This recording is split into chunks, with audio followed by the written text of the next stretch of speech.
আসসালামু আলাইকুম, welcome back to my channel আমার রেসিপি হাট। আজকের পর্বে আমি আপনাদের সাথে খুবই মজার একটি ডেজার্ট সসের রেসিপি শেয়ার করব। আজকে তৈরি করে দেখাচ্ছি চকলেট সিরাপ অথবা চকলেট সস। চলুন দেখে নিই আজকের এই সসটি আমি কিভাবে তৈরি করছি। প্রথমে আমি একটি প্যানে দিয়ে দিচ্ছি 1.5 টেবিল চামচ পরিমাণ বাটার। তারপর এর ভিতরে দিয়ে দিচ্ছি 1 কাপ পরিমাণ ফুল ক্রিম লিকুইড মিল্ক। অবশ্যই এখানে ফুল ক্রিম মিল্কটাই ব্যবহার করার চেষ্টা করবেন। তারপর এখানে দিয়ে দিচ্ছি চিনি। আমি এখানে 1/3 কাপ পরিমাণ চিনি ব্যবহার করেছি। আপনারা চাইলে এখানে পাউডার সুগারটাও ব্যবহার করতে পারেন। দিয়ে দিচ্ছি 1/4 কাপ পরিমাণ কোকো পাউডার। চেষ্টা করবেন ভালো ব্র্যান্ডের কোকো পাউডার ব্যবহার করার জন্য। দিচ্ছি 1.5 চা চামচ পরিমাণ কর্নফ্লাওয়ার। এখন দিচ্ছি 1 চা চামচ পরিমাণ চকলেট এসেন্স। এটা দিলে সিরাপের ফ্লেভারটা অনেক ভালো হবে। এবং সবশেষে দিয়ে দিচ্ছি 1 চিমটি লবণ। এখানে আমরা যে বাটারটা ইউজ করেছি সেটা আনসল্টেড, সেজন্য সামান্য লবণ দিয়েছি।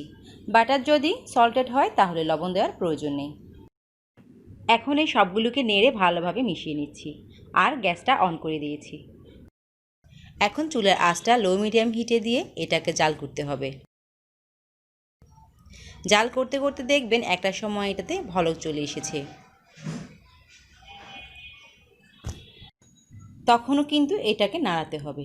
নাড়াটা কিন্তু একদমই বন্ধ করা যাবে না। যেহেতু এটাতে কর্নফ্লাওয়ার দেওয়া আছে, তাই নাড়া বন্ধ করলে এটা জায়গায় জায়গায় দলা পেকে যাবে। সসটা কিন্তু বেশি ঘন করা যাবে না, কারণ ঠান্ডা হওয়ার পর এই সসটা অনেক ঘন হয়ে যায়। কিছুক্ষণ জাল দেওয়ার পর যখন দেখবেন সসটা এরকম ঘনত্বের হয়ে গেছে, তখন গ্যাসটা অফ করে দেব। এখন এই সসটাকে প্যানে নেড়ে নেড়ে কিছুটা ঠান্ডা করে তারপর ঢেলে নিচ্ছি। তারপর গরম থাকা অবস্থায় এই ঢাকনাটা দিয়ে দেব। এতে করে যেটা হবে, সসের উপরে কোনো সর জমতে পারবে না। এরপর এটাকে ঠান্ডা করে ফ্রিজে রেখে দিলে সসটা সেট হয়ে যাবে।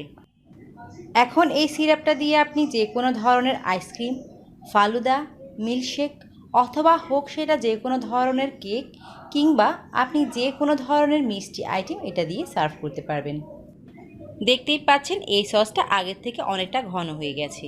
নেক্সট পর্বে আপনাদের জন্য রয়েছে এই সস দিয়ে একটা রেসিপি। আর সেটা দেখার জন্য চ্যানেলটিকে সাবস্ক্রাইব করে বেল বাটনে প্রেস করে রাখবেন। তাতে করে আমার নেক্সট ভিডিও নোটিফিকেশন আপনাদের কাছে পৌঁছে যাবে। সবাই অনেক ভালো থাকবেন, সুস্থ থাকবেন। আল্লাহ হাফিজ।